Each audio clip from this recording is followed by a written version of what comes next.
Life Audio. This is Empowering Homeschool Conversations. We want families to come here and gain insightful strategies that empower them to successfully teach diverse learners at home. Hosted by founder and CEO of SPED Homeschool, Peggy Ployer. Our goal is that these powerful weekly conversations will boost your confidence to cultivate the best at-home learning environment for your student. For more homeschool resources, go to spedhomeschool.com. You're listening to Empowering Homeschool Conversations with Peggy Ployer. We'll start the conversation with Peggy and her guests next. This is my skyship, Dreamer. My cargo is stories, and our destination, dreams. With Abide Sleep Stories for Kids, you can help your children fall asleep fast and learn about God. To find these kids' bedtime stories, go to lifeaudio.com or search your favorite podcast app for Abide Stories for Kids. You can also download the Abide app for more biblical meditations at abide.com.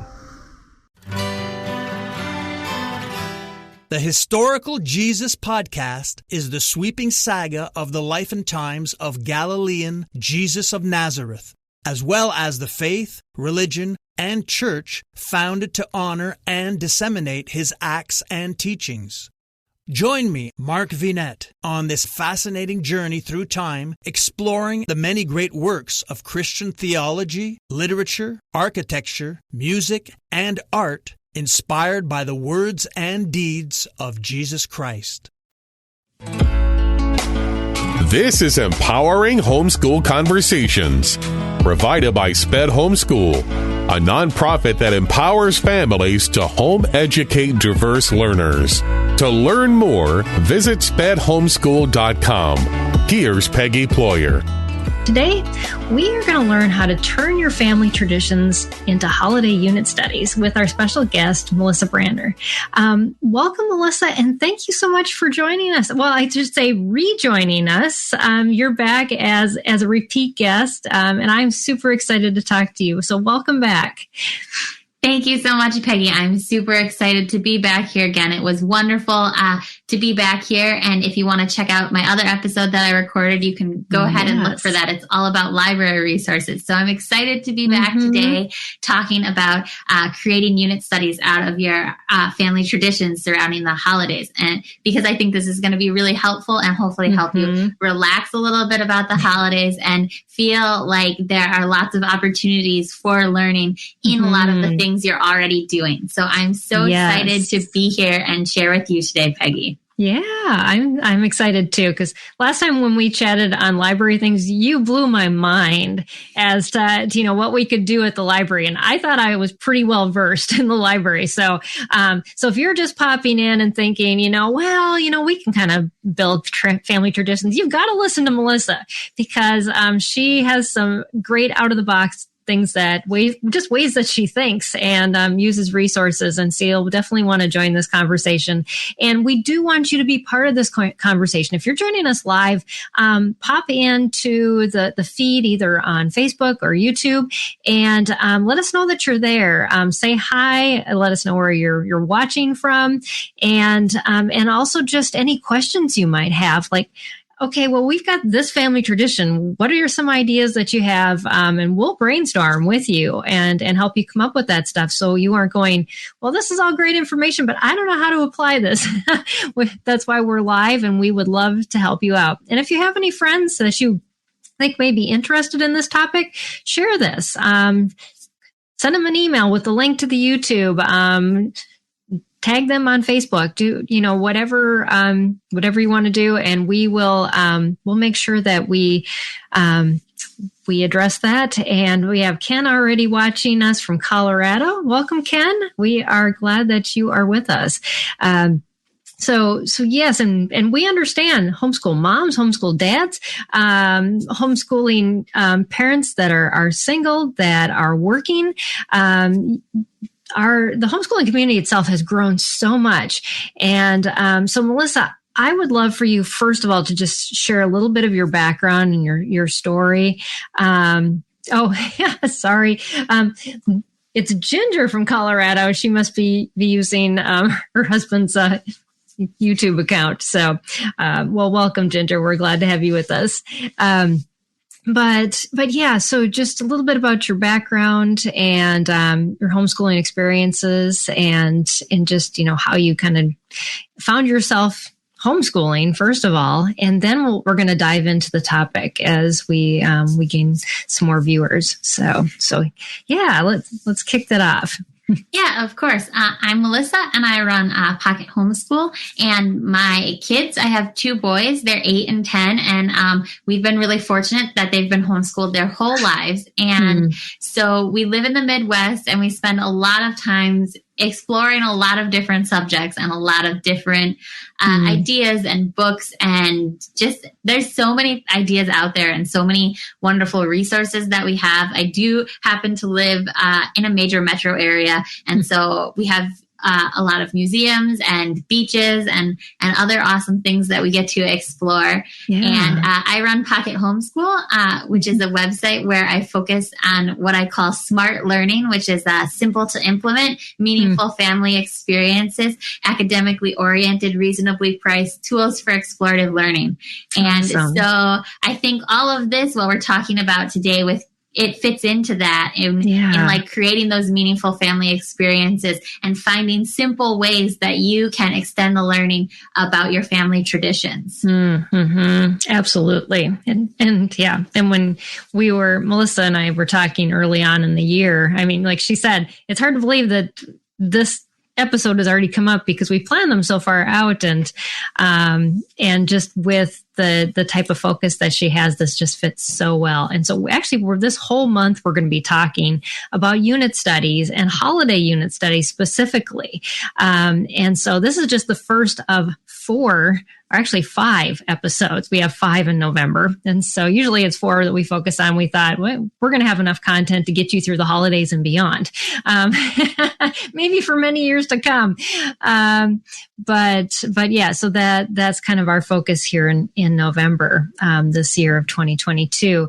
So Melissa, as we think about that unit study, that's something for like me, an old homeschooler, I'm very familiar with. Unit studies are, just one of those main methodologies for homeschooling that I was introduced to way back when. But for new homeschoolers, I think it isn't as clear of a line drawn because there's just so much curriculum out there that some use a unit study approach, but they aren't specifically called unit studies. So what does it mean when we say we're going to do a unit study?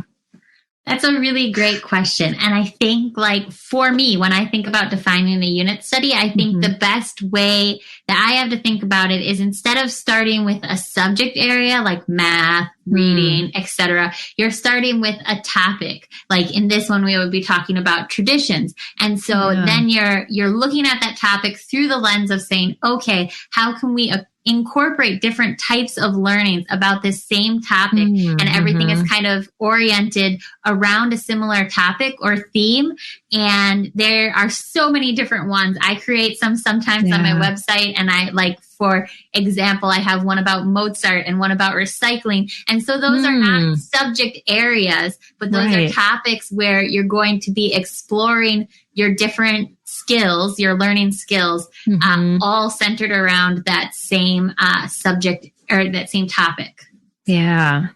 And I know those, they tend to work for my kids well on the spectrum who didn't like changing.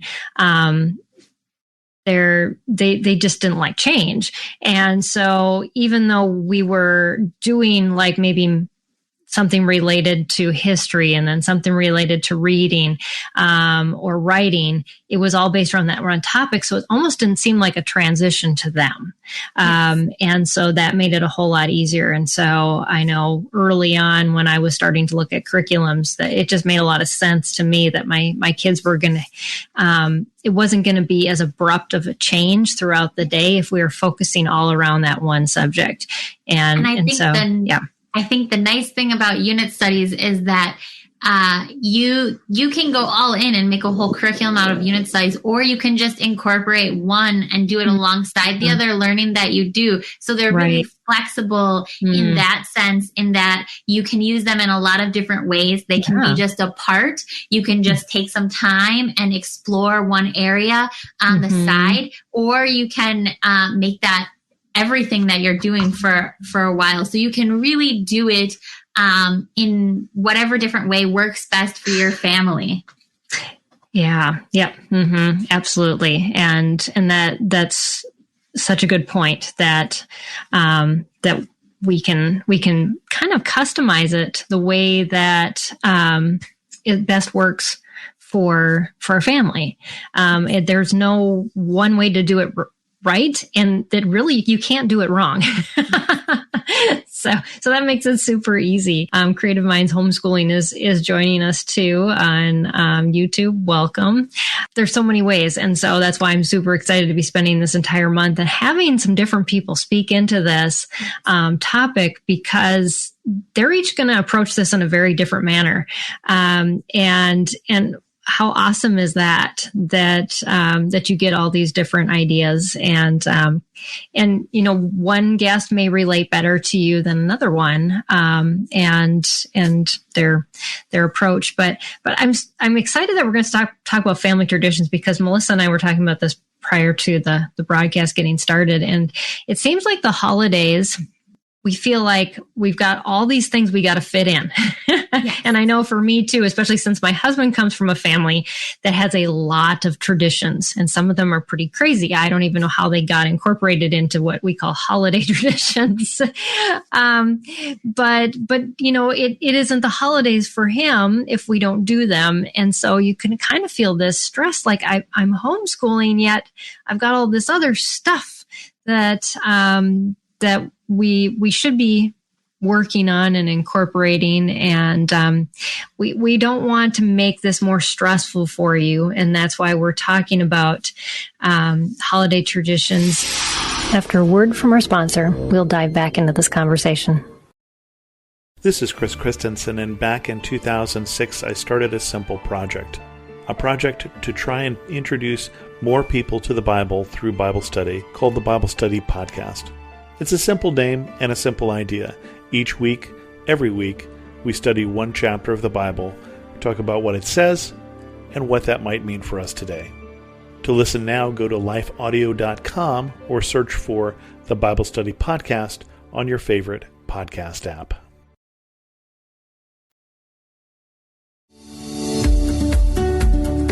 This is Empowering Homeschool Conversations, provided by Sped Homeschool. Go to spedhomeschool.com to get resources and support for teaching your unique learner at home. What are some other reasons that a family might want to create a unit study using holiday traditions? I think one of the best reasons to create a unit study out of using holiday traditions, besides because they're already something that you're doing, is because it can really foster that sense of family closeness. And it can also connect you into your history, like your personal family history, or if it's a tradition that many people participate in, it can also connect you to the bigger history of that tradition, because not all traditions are unique, right? Some traditions many people participate in, and part of family unit study about the traditions that you have could be researching the history of that tradition. Where did it come from? Who is the first people who started doing this? Because there is oftentimes, if it's something that a lot of people do, there's history tied to it that can be surprising. Right. And it can also open the door to these conversations about history and about other subject areas, and just about what's important to you as a family. Like maybe you have never sat down and thought about why your family does these traditions, what it is about these traditions are important to your family. And so sharing that with your kids really builds a sense of family and togetherness in your family. That's so true. We get into these modes where we're doing things, but we aren't discussing what's behind them. I mean, there's some like crazy things, people talk about, recipes and cutting off the end of something, and yeah, I just remember reading, I don't remember what the recipe was, and then it was like carried on down the line, and people are like, why do you make the roast that way? And it's like, well, because mom did that. And then they find out like grandma, great grandma down here, the reason she did is because her pan was too small, Yeah. We have no idea why we do what we do. And so there that learning that's involved, why did it get started, and it can apply to so many things and create such depth and wealth of conversation with our kids. And really make us as parents revisit, why do we do what we do? And maybe even start some new traditions too. Yes. You never know. And so that's powerful, because we can sometimes just go through the paces of life. And I think sometimes, holidays end up being that way, but homeschooling can also be that way.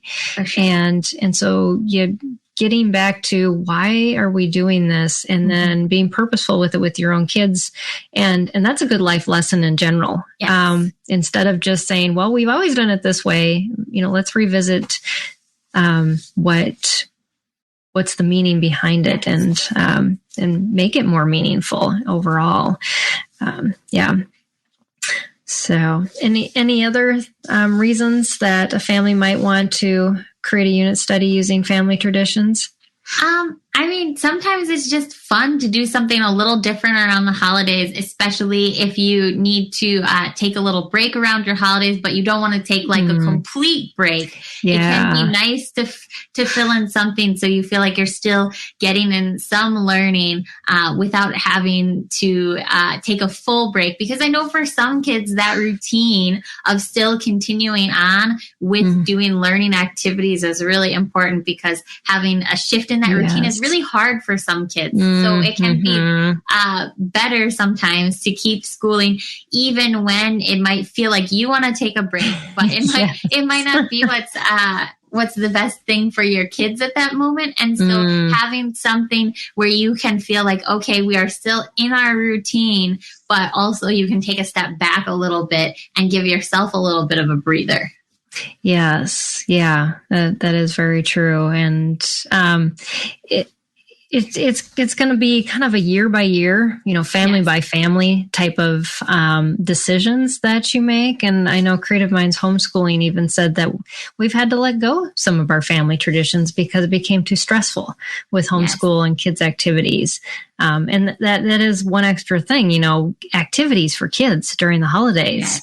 Like between, church and other groups you go to, they have performances and all these other things that happen during that time that you do need to make room for too. Yes. And sometimes that can be a way to figure out what traditions are really important to your family. That's and which true. ones you're just doing because you feel the pressure to do them. Because sometimes when something has been done a really long time in your family, it feels hard to say, this doesn't work for us. But sometimes you need to recognize that there are traditions that no longer work for you, and release yourself from that expectation of having to continue them on for the sake of continuing them on. Right. Yes. That's a great point, because we can just do them because, well, it's what we've always done, versus revisiting and saying, what is the meaning or purpose? And is it really something that we want to be spending our time? And so, that push that we get when our plates get too full. We shouldn't be saying, well, let's just power through this. I mean, nobody's going to appreciate the holidays if we're just powering through them. And we've had things in our families, like I went vegan and I took all the sugar out of my diet. And it's like, there's certain recipes I just don't even make anymore because I can't make alternatives, and it's just kind of pointless. And so, Unfortunately, my kids are older, and those traditions are well embedded in them.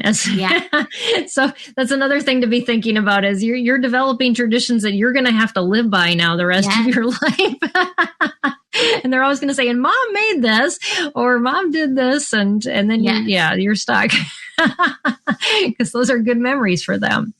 So it's, all those things to be thinking about. So what are some areas that a family could study when creating unit studies using their family traditions? Because we kind of talked a little bit about how we can take that one topic and kind of spread it out and do some creative things with it. That's a great question. I think the sky is kind of the limits, but to give you some examples. Yes, that would be great. We already talked a little bit about history and the things that you can do with history. You could potentially look at science areas depending on what your tradition is.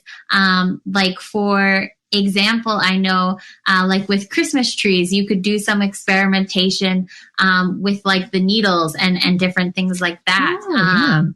And you could also incorporate some language arts with some reading and writing. You can have them write about your traditions and what it means to you. You could have them interview other family members who do traditions, and have them that skill of not only writing out the information, but taking in the information and then turning that information into a paragraph or a short booklet or something that is about the traditions in your family.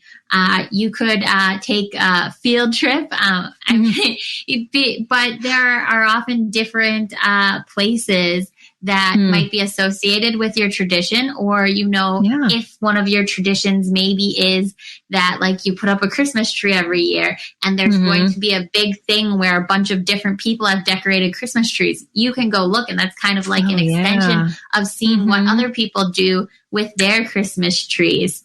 And when I was in high school, actually, I studied German. And one of the things that we got to do is in Chicago, there's a really big German Christmas market. So we got to visit there and see how some of the traditions are carried forward to this day. And so if you have a strong cultural traditions, you can also look for opportunities in your community, if there are, to experience some of those more traditions that are associated specifically with your culture.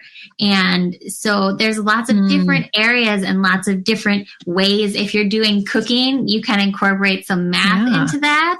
And so really as many ideas as you can think of, you can incorporate them. Sometimes it just takes sitting down and thinking about it a little creatively and thinking, okay, these are the things that normally we would like to cover. We want to cover, do some language arts and some different things like that, and just think about it and just think for a few minutes, how can I tie these together? Because everyone's traditions are unique. Sometimes they're the same, but sometimes they're unique too. And even when we share traditions, no two families are going to carry out that tradition exactly the same. And so that's why it can be fun. And if you don't have any family that you're carrying on the traditions of, you could also have your kids ask their friends and learn about their friends' traditions and what they do and why they do it, and get them thinking about it and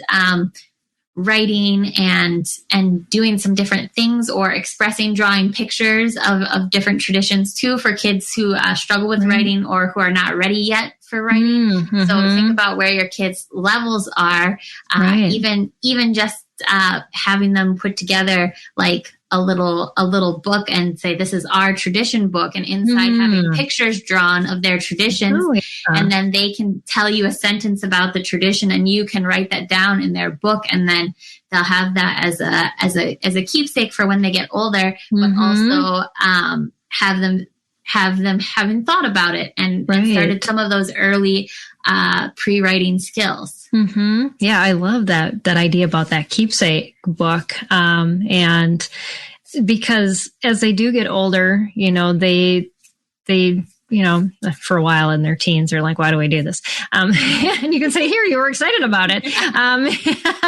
But you could even create one of those memory books that is like printed and have them take photographs, if they don't want to be drawing pictures, but just kind of like a keepsake type of Christmas album you could even pull out every year and say, this is how we did this last year. And there are so many different ways to document it, even just beyond writing or drawing or photographs. You could have them think about taking a recording, like what are the sounds associated with our tradition? What is the music associated with our tradition? Not all traditions have music associated with them. Right. For me, I'm a Christian and I grew up in the church, so a lot of Christmas is associated with music for me, and I have songs that I think about. So that's another subject area you could bring in with some music. If music is a part of your tradition, you could learn the history of the songs that you sing. Where did they come from? Who wrote them? Why do we sing these songs? And what do the words really mean? Because sometimes, especially if you've grown up singing a song and it's just a part of your memory, you don't always think about the actual words of the song. Right. That's some good That's so some good literary analysis, even though you might not think of it as literary analysis, to think about what a song actually means. It's a kind of poetry. And so you're incorporating that, thinking about that and looking at it like you would a poem, but instead of looking at a poem, you're looking at a song that's a part of your holiday traditions. Yeah. Yeah. And what good material, to have on a regular basis to base those annual traditions in as you're gaining that knowledge year after year with your kids. It just embeds the importance and the significance of those traditions each year. So I know you don't have to. You don't have to look at it all at once. Maybe there's a lot of songs that you hold dear on the holidays. I could probably name like 10 off the top of my head. Yeah. But even just looking at one is more than looking at 0. And if every year you looked at a different one, eventually you would have a deeper, richer, more beautiful understanding of these songs that you sing. Yeah. We've dove into a variety of things, and my kids were never really into music, so I kind of strayed away from that. But if your family's very into music, definitely go with that.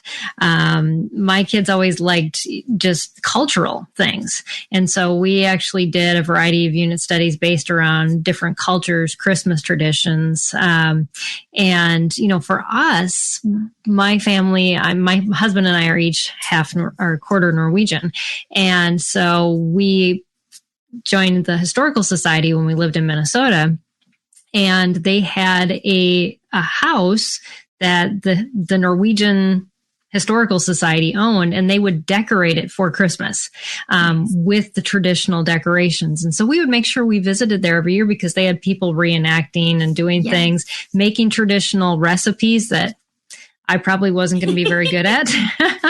Although we make lefse every year. If you know what that is, it's a whole time consuming thing. But you just diving into that historic, but also cultural tradition can be very rewarding. Has your family done anything in that manner, or do you have anything to say about those cultural studies? So in my church every year, this is what I can think of that most related to that. In my church every year, we put up Christmas trees, and they have these special white and gold ornaments called Chrismons. And one year in the back of church, they said, there's booklets that explain what each of the Chrismons represents. And so then we took one home and we looked over it and we read it. And then when we went to church the next week, we were able to look and say, there's the Chrismon that represents this, because they all represent different names of God or part of God's story. So we were able to connect that. And like sometimes around the holidays, it's just like keeping your ears and eyes open for those opportunities because that wasn't on my radar at all. Mm-hmm. And then when I heard about it, I was like, well, we could probably use this. So I picked up one of the little booklets, and now we like kept it. And every year, we look at it again to remind ourselves what all those different ornaments mean. And so, that's a fun thing that I really incorporates both kind of tradition and our faith together. So that's a really neat opportunity. And then, of course, we have German Christmas markets. My family is primarily German, and my city just started one recently, but maybe someday I'll take them to the big one in Chicago, but it's a little bit more of a drive during a time of year when driving can be kind of sketchy in the Midwest with the weather. So it's fun. Yeah. Well, you bring up a good point too, in that there is so much out there that sometimes we just don't have our eyes open looking for, because we're looking for curriculum. We're thinking, what is that little piece of paper going to do, or that posting on that, that blog on that website.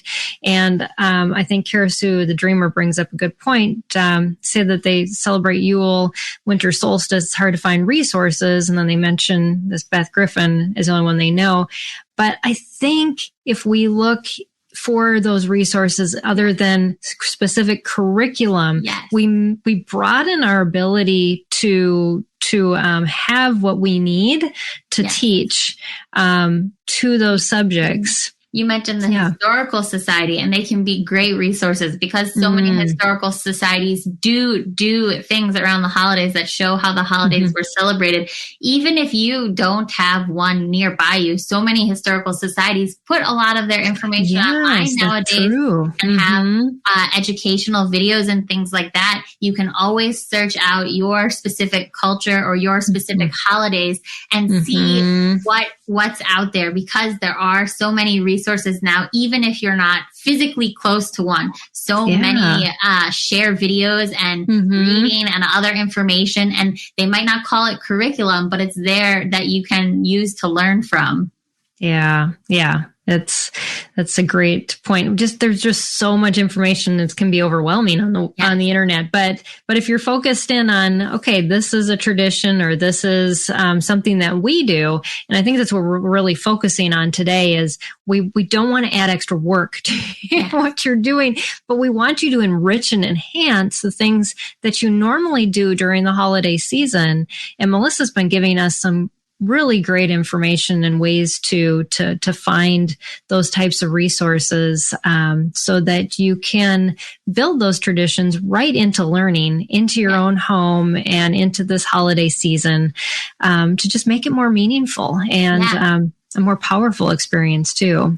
And it may not be something formal always. It may just be like you were doing some searching and you found a video that really explained something that you do really well. And then you watch it with your kids, and to you, it might not even seem like, was that school? But it was. And so, and it's all a part of it. And so sometimes, like, you can be intentional about it, and you can sit down and say, we want to think about these different areas and focus on these in our unit study. But you can also let the learning happen more naturally and let it sort of become its own unit study, even if you never use the words unit study with your kids or anything like that. If you just start opening yourself up to the possibility of learning more about the traditions that you celebrate and that are important to you, the learning opportunities will sort of find you, because you'll have your eyes open looking for them.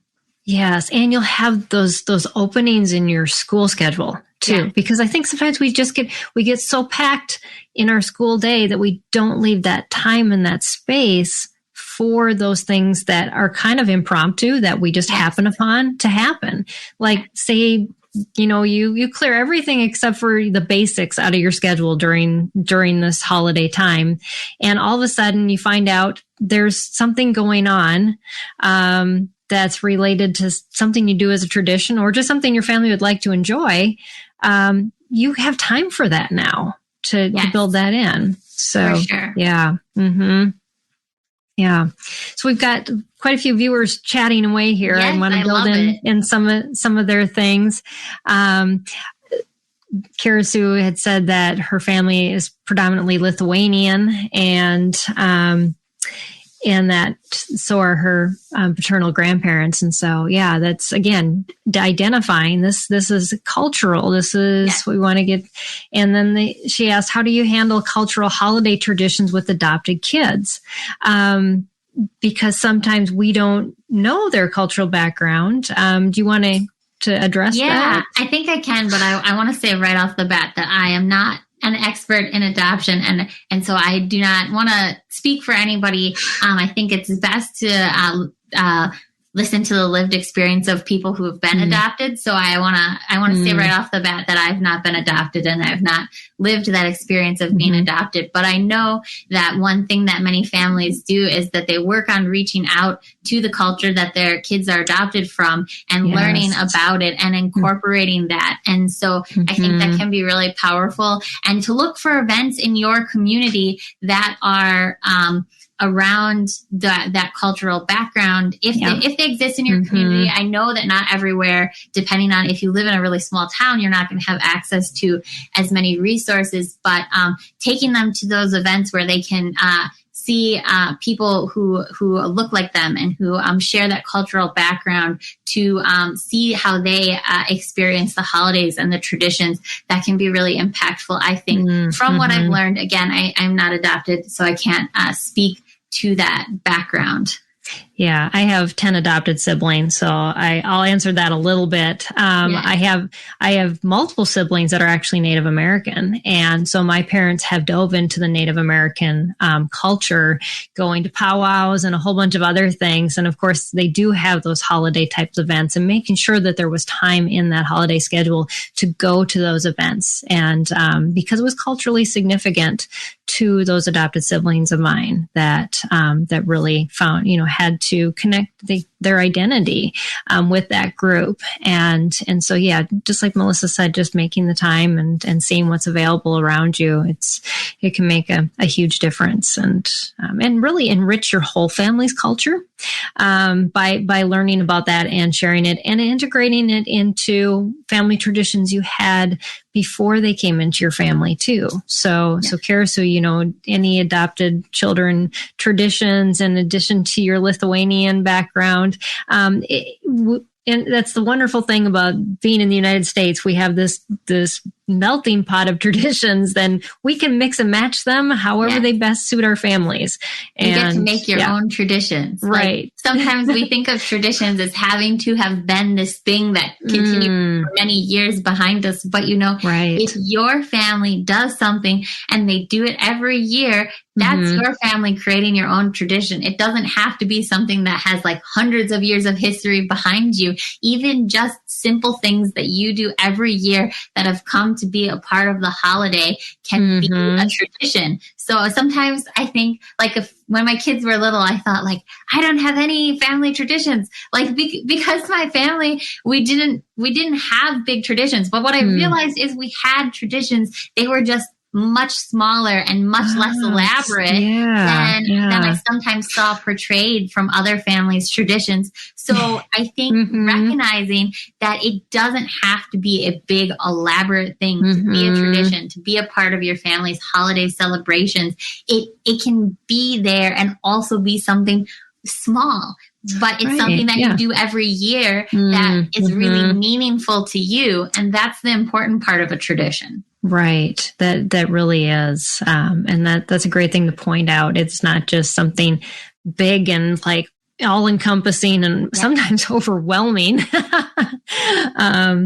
And it can just be those smaller things. And Ginger gives us a great idea. She had said that the last few or many years, I've made framed wall hangings of a variety of Christmas hymns, and each child or grandchild created their own. I printed off the words of the Christmas hymn, and they would glue or color, etc. items on the frame or the printed paper of the words. And then each child has a memory of a Christmas song to remember tradition of singing during the holiday.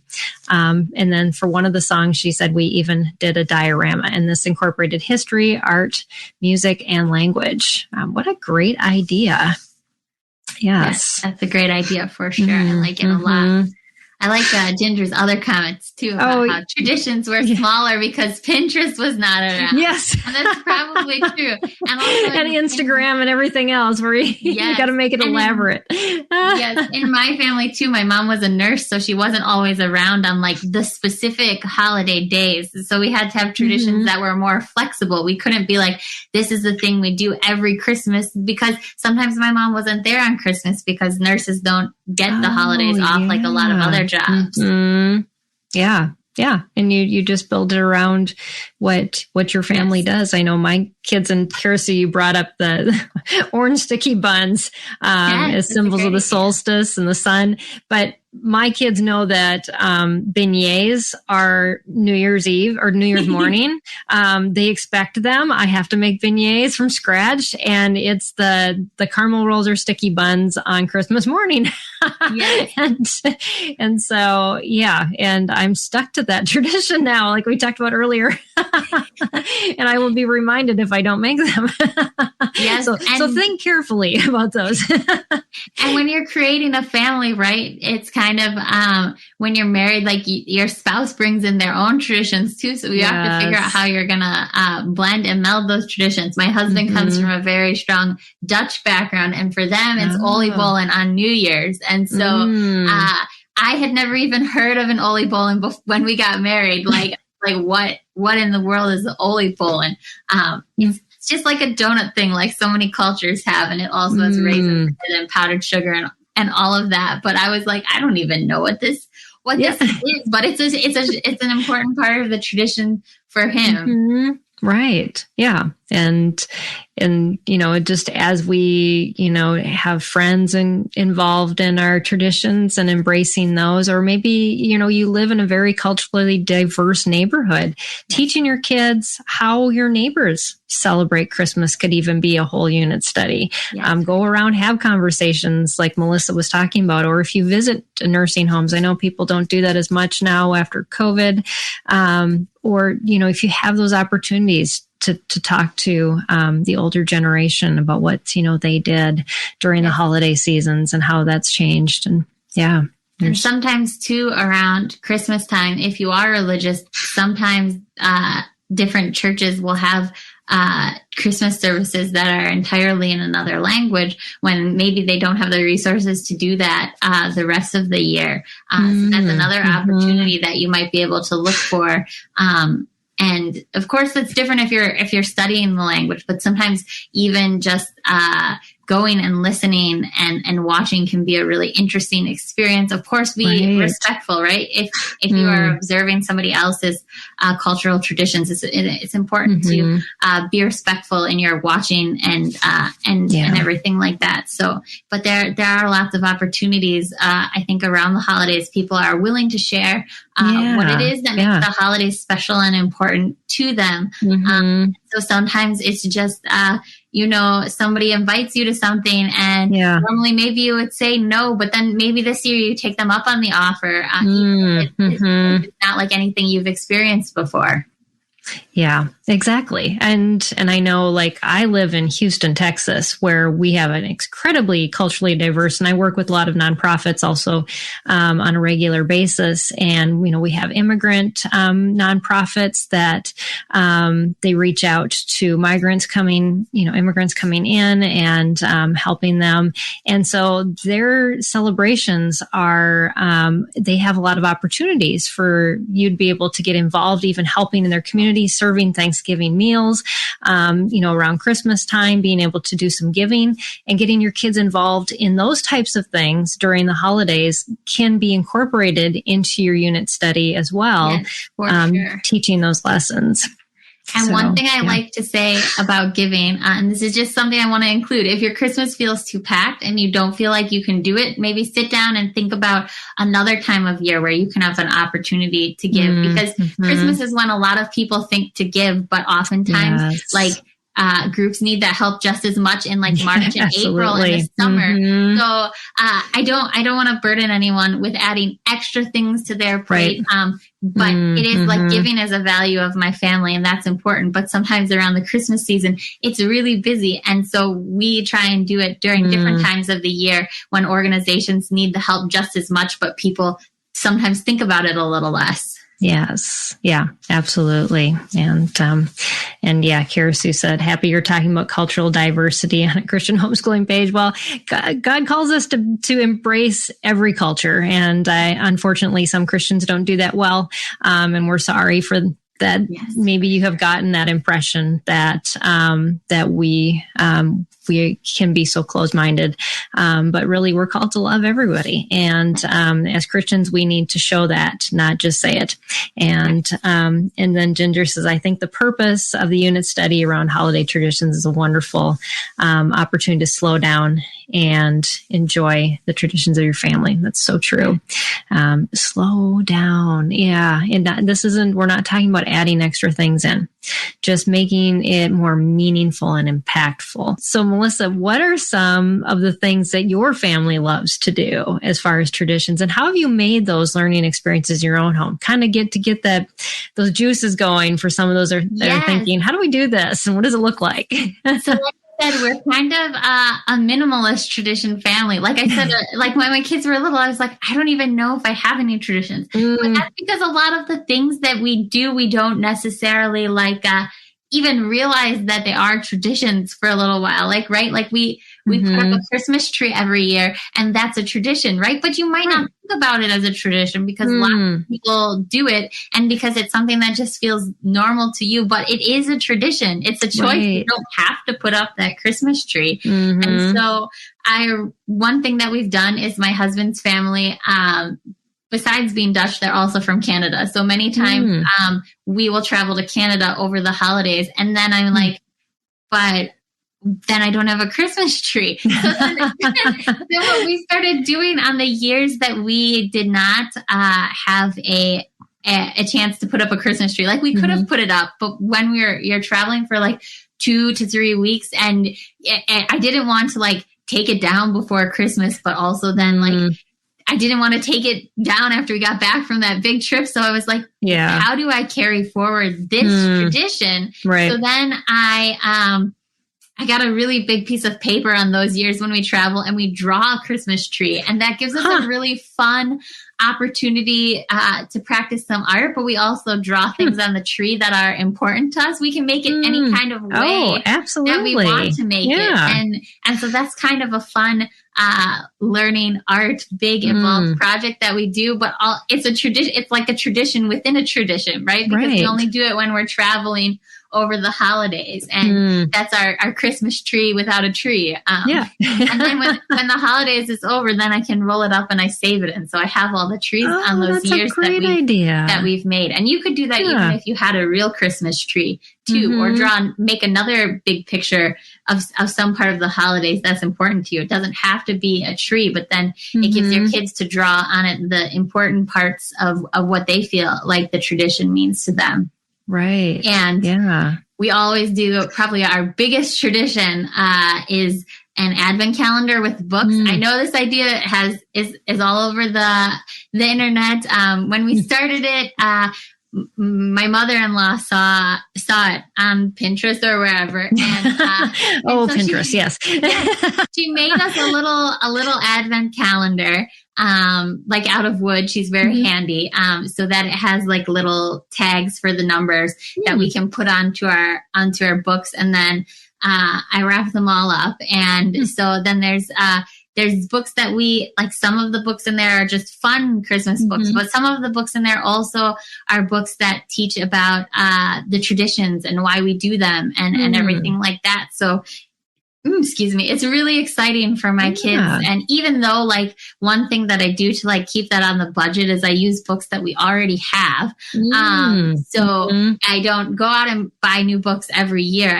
I by now, like between thrift stores and everything, I've amassed enough that I can do every day, and even switch it out some years. So I'm not doing the exact same books, but there are some books that we just have to do. You have to read. Yes, exactly. Every year. Like, there's this one book we have actually from my husband's childhood. This is his Christmas tradition that we incorporated into our new Christmas tradition as a family. And it's a book with these mice, and they have like an audio recording with it and everything. And the mice sing a song about it being Merry Christmas Eve. So we always read that one on Christmas Eve.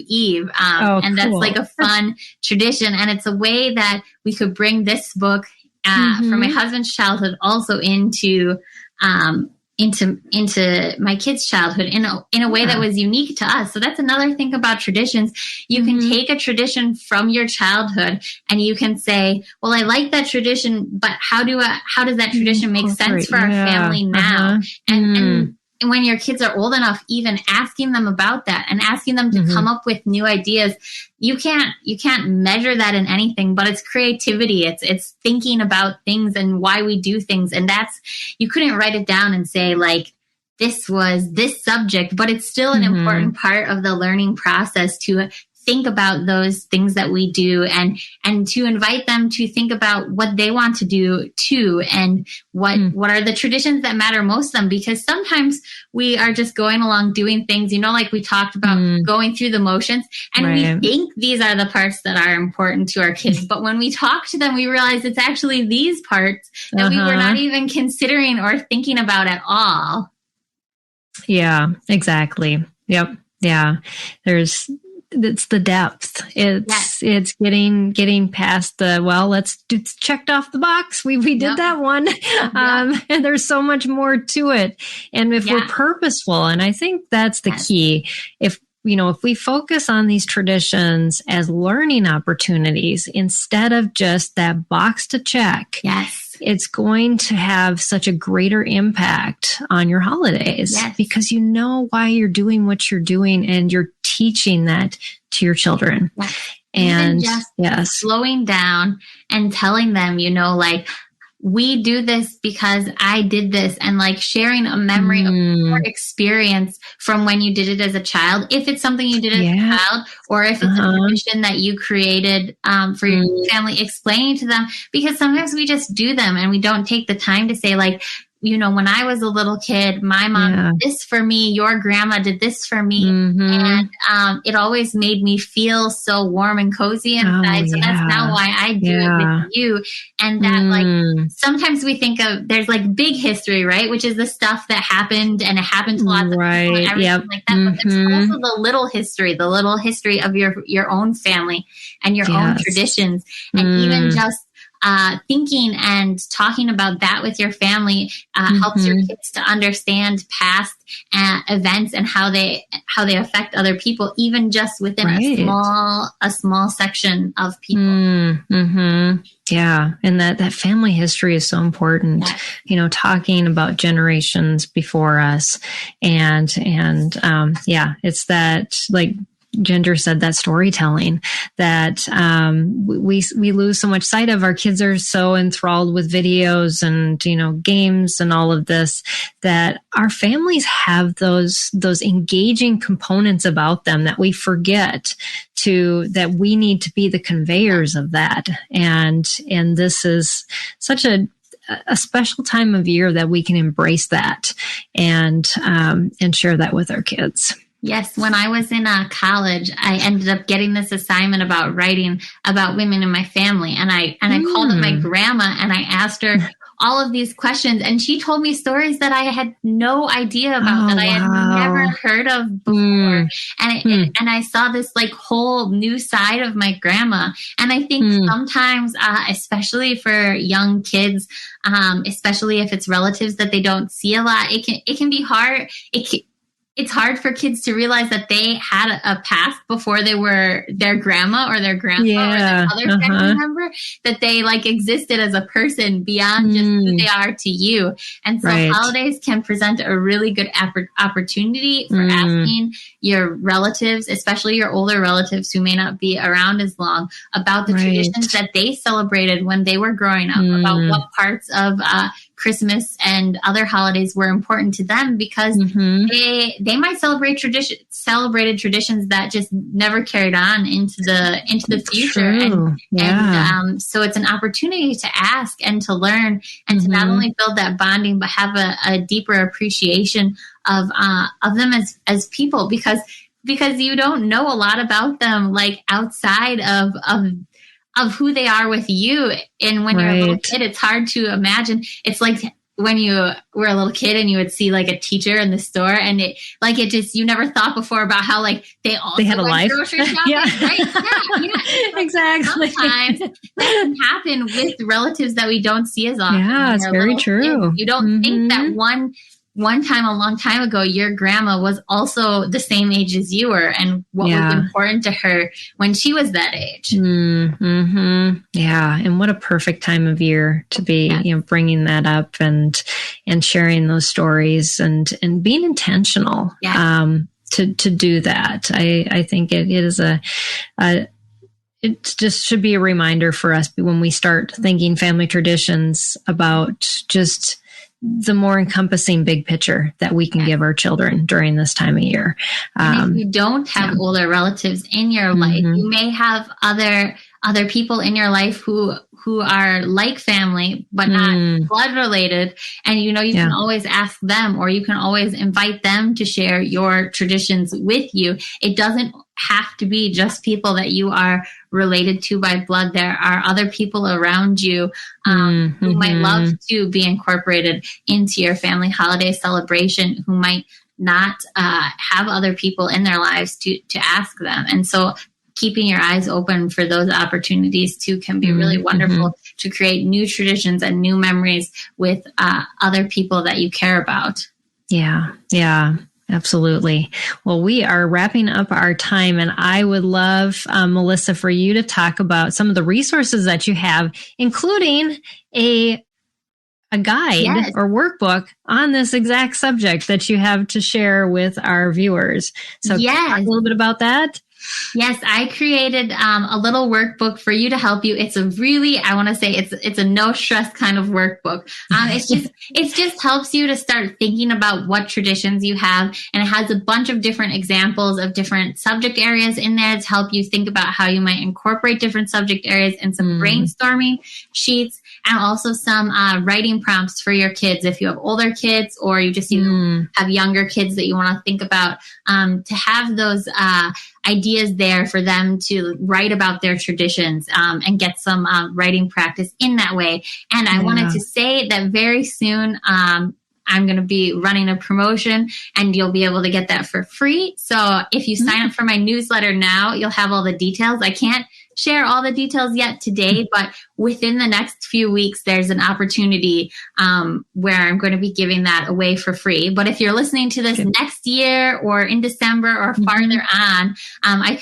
did create a special coupon code, Empower, and that gets you 50% off creating a unit study out of your family traditions. And it's very inexpensive already. Yes. So thank you for doing that, Melissa, because I know it's one less thing that we have to do is try to find, brainstorming sheets and all of those things. Yes. So if you're listening on the podcast and you can't see the screen and see Melissa's website, it's pockethomeschool.com, and it's spelled just like you would spell pocket for your pants or shirt, pockethomeschool.com. And so what else you got on your website that parents can take advantage of too? I have a lot of other printables, a lot of other unit studies. If you like unit studies, I have some what I think are kind of unique topics like Mozart and wetlands and some other different unit studies. And I also, if you really want some more personalized support, I do have a membership called the Smart Homeschool Society. Awesome. And in there, I do workshops and I send out text encouragement and other things like that to really help you feel supported in your homeschool. It's cool. Really reasonably priced for everything that you get. And so that's an option if you want some more support in your journey that's really personalized and connected to you, like a mentor or a friend to walk along with you in your homeschooling journey. And that's an option to join too. But I always suggest, if you can't do that, at least join my newsletter because it's free. Yeah. And every Friday I send out 5 things you can use in your homeschool. I always keep it under 500 words and I call it 5 for Friday. So it's just there to be resources for you. So that's the best way to stay connected with me. And the sign up is just on my homepage there that you can find it. And that's a great way if you want to stay connected with me. I send out all sorts of ideas all the time about who knows, anything goes. I put in so many random ideas in there. I'm just like, oh, this week we're going to have some books. This week we're going to have some videos. This week we're going to have some science. Cool. You never really know. This week we're going to have some encouragement for you in your homeschool journey because I really my heart is really in encouraging because I want homeschooling to be joyful for people. And I think it should be a good experience for you and your family. And I want to help make it that way. Awesome. Well, thank you so much. And Melissa is an idea person. If you haven't figured that out from this broadcast, you have to listen to the one she did a while back with me on library resources, but she has so many good ideas. So definitely get tapped into her newsletter. You'll be amazed at what you learn and all the ideas that she has. So thank you, Melissa, for just sharing on this and really kicking off our unit studies for the holidays. Centered around what's so important, it's our families, and what a way to. Thank you so much, Peggy, for having me. I really enjoyed being on here. It's always a great time to be with you, and I love that we had so many people commenting today. So thanks to everyone who participated in our conversation. You added so much value to it, and I appreciate that. Yes. And we so much encourage you to get involved in these conversations. If you've only been listening on the podcast, I do encourage you to pop on. We go live on Tuesdays from 12:30 to 1:30 Central most of the time. Check out our schedule. There are usually some tweaks and changes. Next week, actually, I'm having 2 broadcasts, one on Tuesday and one on Thursday. The reason for that is because my guest on Thursday had been a guest scheduled for August, and then she got sick and we had to reschedule her. But she's one of your favorites. It's Dr. Jan Bedell, who is also the vice chair of the SPED Homeschool Board of Directors. She is a neurodevelopmentalist, and we are going to be talking about neurodevelopmental strategies for meeting IEP goals. We're finally getting around to that topic. So yay. But then the regular broadcast that we're doing next week is unit studies, and we're going to talk about holiday unit study ideas with a panel of three members. So you're going to get just a boatload of ideas. If you're thinking, no, maybe we don't want to do family traditions this year, we want to try something else. Well, you're going to get a lot of ideas next week that'll probably keep you going till your kids graduate from high school. But we just want to give you as many ideas as we can so that it just fits your family and your needs. And we know that's unique for each of you. So yeah, awesome. Well, keep up the great work, Melissa. We are just encouraged every time that you're on here, and just excited to be able to help our parents to find your resources and all of your creative ideas for them. So thanks so much. And like Melissa said, thank you all for joining and being part of this conversation. This broadcast is sponsored by viewers like you. And we at Empowering Homeschool Conversations just want to make sure that you get the resources that you need. So this is an outreach ministry of our nonprofit, SPED Homeschool. You can go to spedhomeschool.com to get resources and support for teaching your unique learner at home. And to help fund our nonprofit outreach to families, home educating diverse learners, you can click donate or go to our donate page to find out more. And as we're approaching the end of the year, we're looking for funding into the next year. And also we're going to do a big fundraiser towards the end of the year. We're going to be raising scholarship funds for families who want to attend our camp next year. And so be looking for that opportunity too.